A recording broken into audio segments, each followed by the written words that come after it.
Ya, Pak.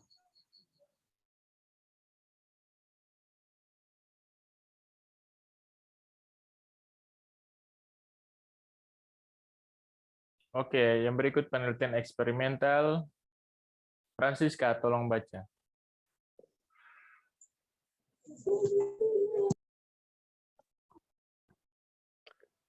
Jenis penelitian, strategi, dan metodenya. Yang keenam, penelitian eksperimental. Tujuannya untuk menyelidiki hubungan sebab akibat dengan cara mengenakan kepada satu atau lebih kelompok eksperimental suatu kondisi atau perlakuan dan membandingkannya dengan kelompok eksperimental yang tidak dikenai kondisi atau perlakuan. Ciri-cirinya yang pertama, menuntut pengaturan variabel dan kondisi atau perlakuan eksperimen. Yang kedua, menggunakan kelompok kontrol dan kelompok eksperimental. Yang ketiga, menggunakan hipotesis terutama tentang akibat perbedaan perlakuan. Terima kasih. Penelitian eksperimental ini ada beberapa senior kalian melakukannya. Mereka melakukan eksperimen terhadap mana yang lebih disukai, pinang kering iris batu atau pinang kering iris muda. Jadi mereka ingin meneliti tentang hubungan sebab akibat dari kedua jenis komoditas pinang kering tersebut. Dan mereka ingin membandingkannya, mana yang lebih disukai. Nah, ciri-cirinya adalah menuntut pengaturan variabel dan kondisi perlakuan eksperimen. Yang kedua, menggunakan kelompok kontrol dan kelompok eksperimental. Jadi kelompok kontrol adalah, kalau contoh penelitian yang saya bimbing adalah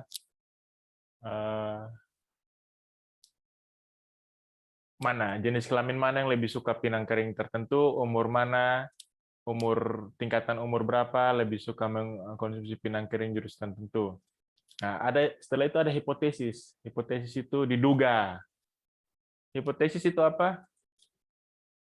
Ada yang tahu apa itu hipotesis? Dugaan sementara. Dugaan sementara. Jadi diduga bahwa masyarakat Kefamenanu di kecamatan tertentu lebih menyukai pinang kering iris ini. Itu hipotesis alternatifnya tidak menyukai. Nah, setelah itu kita bisa uji. Angelina Naimno, tolong baca.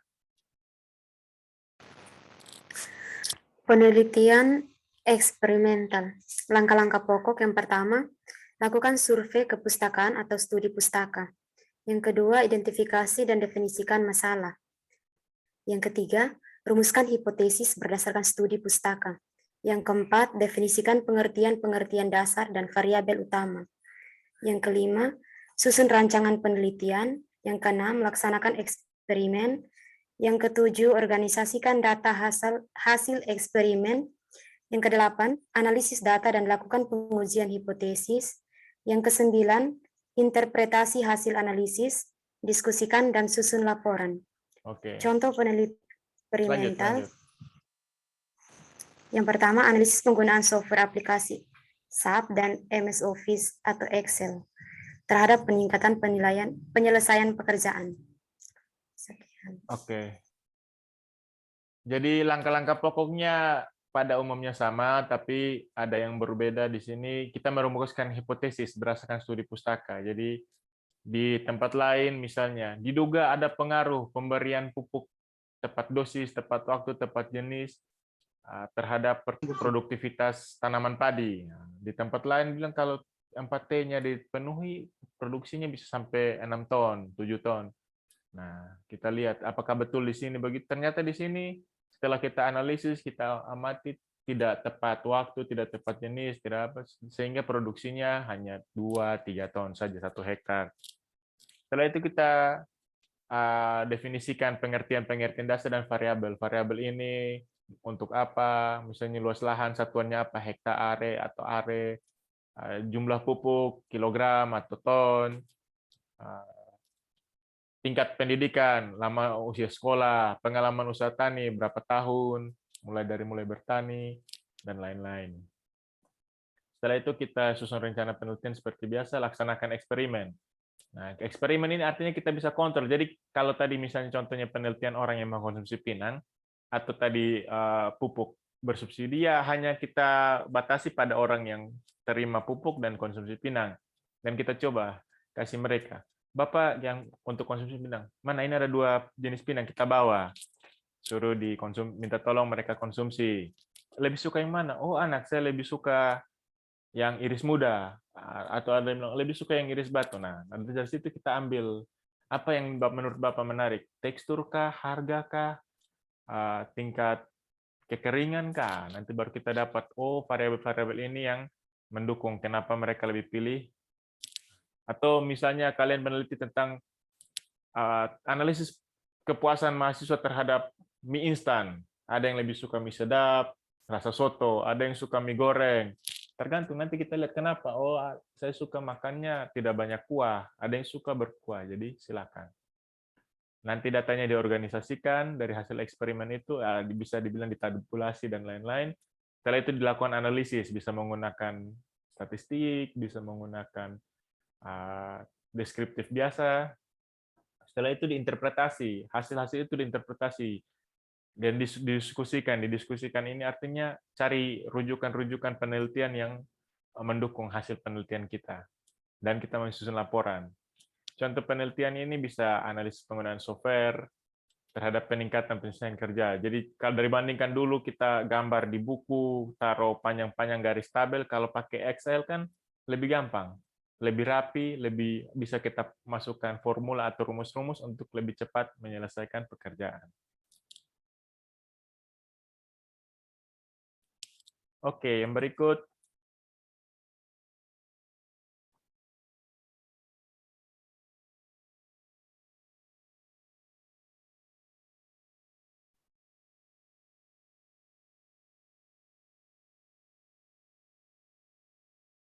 Mari kita dengar suara dari Maria Novita Nahak.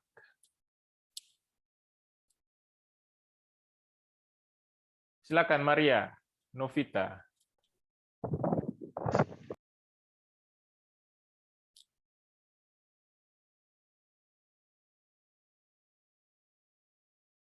Silakan Maria Novita Nahak. Masih tidak ada juga? Ada, Pak. Ada, silakan. Kami menantikan suara emas dari Maria Novita Nahak.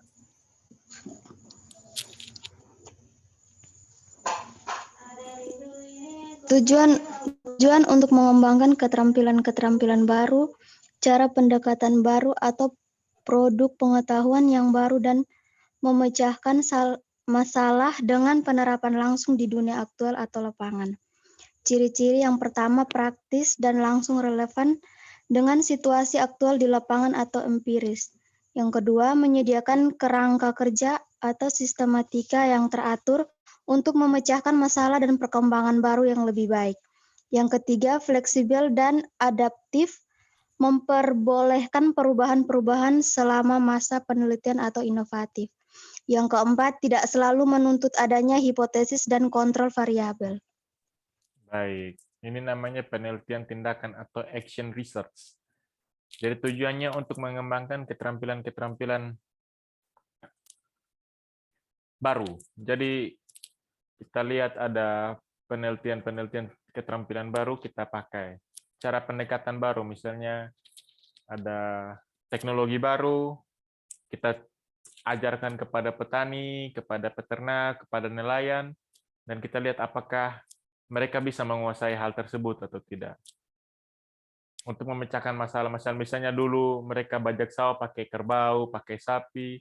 Nah, ini ada alat baru namanya traktor. Dari yang pertama hand traktor sampai traktor yang besar, kita lihat apakah mereka bisa menguasai, tidak. Dulu tidak pakai pupuk, penyuluh datang ajar ini ada pupuk supaya tanaman lebih subur, lebih besar, lebih cepat berbuah, dan lain-lain. Akhirnya dipakai. Nah, itu ciri-cirinya praktis dan langsung relevan dengan situasi aktual di lapangan. Praktis, karena kalau dulu sapi itu susah diarahkan, kadang sakit, dan lain-lain, tapi kalau sudah pakai traktor, tinggal engkol, hidupkan, dan mesin itu bisa berjalan, yang penting bisa diisi bahan bakar.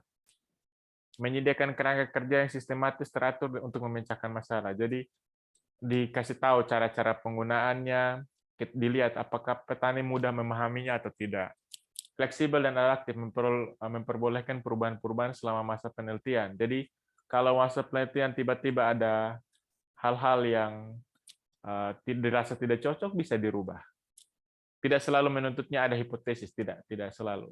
Jadi, dan countervariable intinya berjalan, dan kita lihat hasilnya seperti apa. Tidak perlu kita menduga akan seperti ini atau seperti itu. Lanjut, Maria Novita.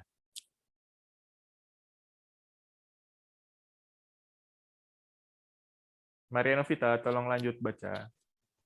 Iya, Pak. Penelitian tindakan langkah-langkah pokok. Yang pertama, definisikan masalah dan tetapkan tujuan. Yang kedua, lakukan telaah atau studi pustaka. Yang ketiga, rumuskan hipotesis atau strategi pendekatan yang spesifik. Yang keempat, susunan rancangan penelitian dan jelaskan prosedur-prosedur serta kondisinya. Yang kelima, tentukan kriteria evaluasi dan teknik pengukuran untuk umpan balik. Yang keenam, laksanakan eksperimen. Yang ketujuh, analisis data, evaluasi dan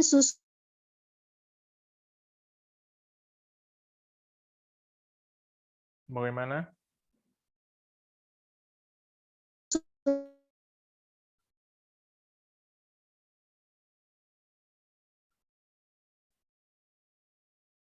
Oke, sepertinya ada gangguan komunikasi di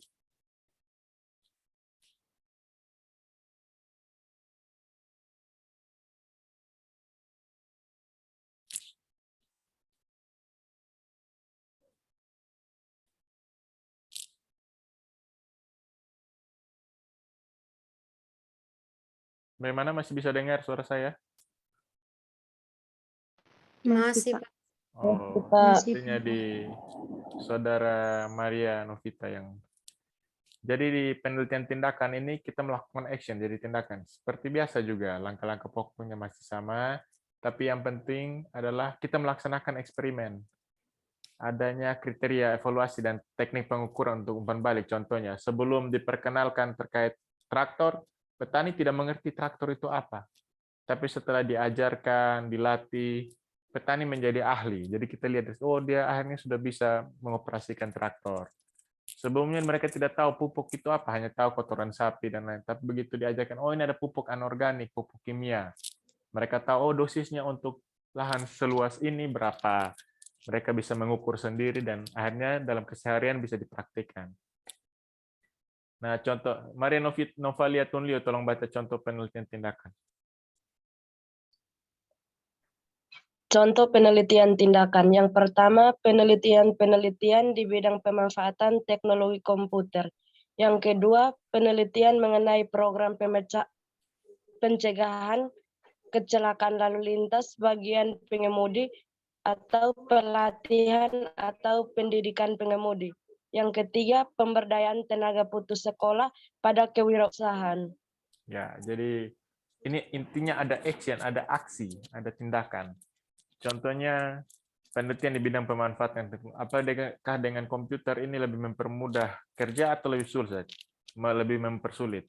Menurut kalian mana? Dengan adanya teknologi seperti komputer lebih mudah atau lebih sulit? Lebih mudah, Pak. Lebih mudah, Pak. Alasannya, silakan raise hand dan sebutkan alasan kalian. Pendapat kalian apa? Silakan raise hand.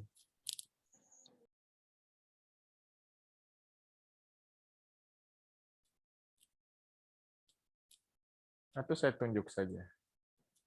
Oke, silakan Angelina Naimno. Baik, terima kasih. Mungkin dari saya, alat komputer itu dapat lebih mudah dalam hal membantu mengakses informasi terbaru. Sekian. Terbaru. Oke, ada lagi yang lain?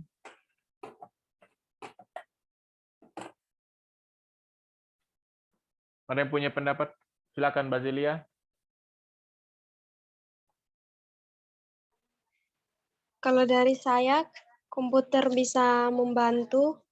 Itu yang pertama itu buat untuk bisa bikin tugas, bisa bikin presentasi lewat PowerPoint, atau juga bisa buat, dulu kan tadi kan Pak bilang kalau ini mau buat tabel kita masih perlu garis-garis, kalau sekarang lewat Excel lebih mudah. Terus kemudian bikin makalah juga lebih mudah, Pak. Oke. Ada lagi yang lain? Silakan. Dari saya, Pak. Silakan. Kalau dari saya, selain untuk membantu mengerjakan tugas, juga dapat mengelola data. Ya. Oke. Ada lagi yang lain?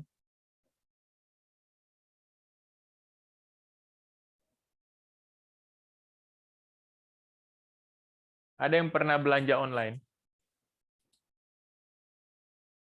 Ada. Nah, itu kan dipermudah dengan perangkat-perangkat komputer seperti smartphone, seperti laptop, dan lain-lain yang terkoneksi dengan jaringan internet kan. Jadi sekarang kita mau orang di Amerika sana mau makan apa, kalau ada dipasarkan di Indonesia kita bisa beli. Mau pakai baju model apa, kita bisa beli.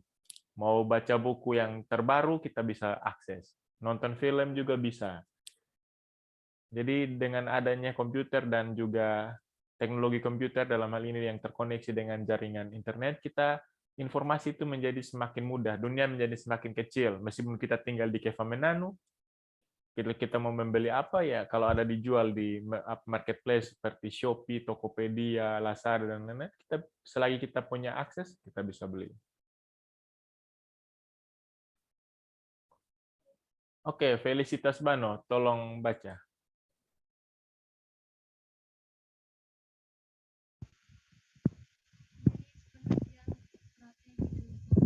Suara kamu tidak jelas. Jenis penelitian, strategi, dan metodenya. Penelitian di bidang ilmu komputer. Kebanyakan berupa yang pertama penelitian development, yang kedua penelitian eksperimental, yang ketiga penelitian tindakan. Memungkinkan dikembangkannya metodologi baru yang lebih spesifik atau khususnya dalam perrekayasaan. Yang pertama, metodologi pengembangan sistem informasi. Yang kedua, metodologi pengembangan perangkat lunak. Yang ketiga, metodologi pengembangan perangkat keras, dan lain-lain.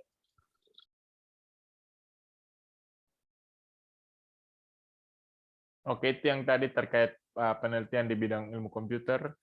Intinya kita sebagai pengguna, jadi hasil dari pengembangan mereka membuat prosesor yang lebih cepat. Dulu komputer kan besar kan, ada TV, layarnya, monitornya sendiri, ada CPU-nya sendiri, ada keyboard-nya sendiri, dan mouse. Sekarang sudah praktis, jadi laptop itu kan lebih praktis dari trackpad yang menggantikan mouse, keyboard sudah bergabung dengan monitornya. Jadi dulu ada komputer yang besar, tapi sekarang sudah ada laptop yang lebih ringkas. Jadi ada pengembangan sehingga kita sebagai user atau pengguna dari hasil kajian tersebut semakin mudah.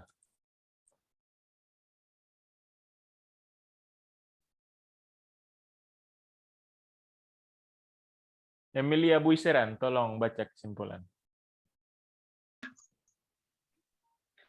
Kesimpulan metodologi penelitian. Yang pertama, menggambarkan tahapan-tahapan dalam proses penelitian guna memecahkan masalah penelitian dari awal perencanaan hingga tercapainya tujuan penelitian. Yang kedua, tidak ada satu format yang baku tentang metodologi penelitian, tetapi setiap metodologi penelitian tidak terlepas dari kerangka metode ilmiah. Yang ketiga, pemilihan metodologi penelitian lebih tergantung pada jenis penelitian yang dilakukan. Yang keempat, perkembangan ilmu pengetahuan memungkinkan munculnya metodologi penelitian yang baru atau dinamis. Baik.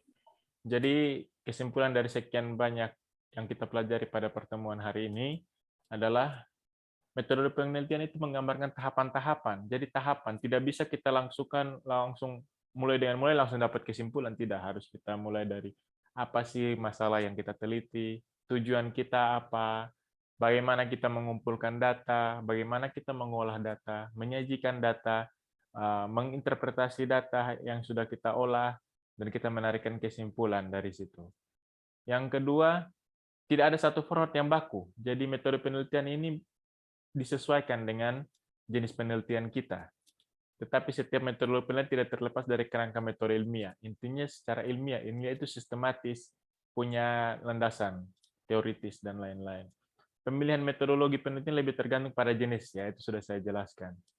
Yang keempat, perkembangan ilmu pengetahuan memungkinkan munculnya metodologi penelitian yang baru. Jadi sekarang kita belajar yang ada dulu, tapi nanti mungkin ke depan akan ada metode-metode penelitian yang baru yang lebih sesuai dengan perkembangan zaman.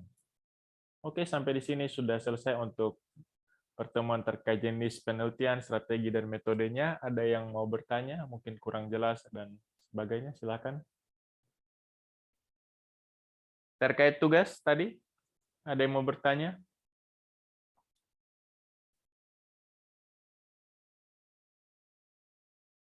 Julianus Afriantolopis sudah tahu tugasnya?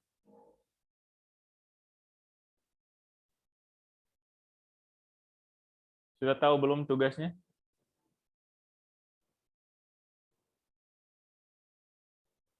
Julianus, sudah tahu tugas atau belum? Saya tidak dengar. Apa?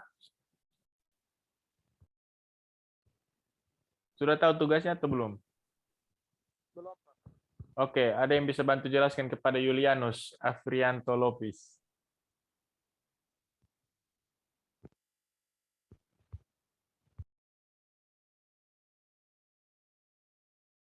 Ada yang bisa bantu menjelaskan tugas kepada saudara Julianus? Ludovicus, tolong jelaskan kepada Julianus.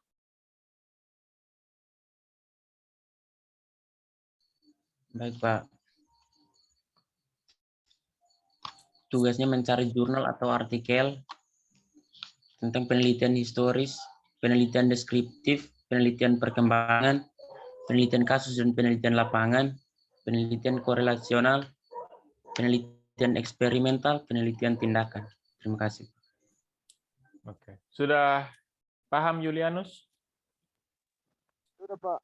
Oke, jadi tiap jenis penelitian ini kalian cari artikelnya yang jenis penelitiannya historis, deskriptif, dan sebagainya. Masing-masing satu dan tidak boleh sama.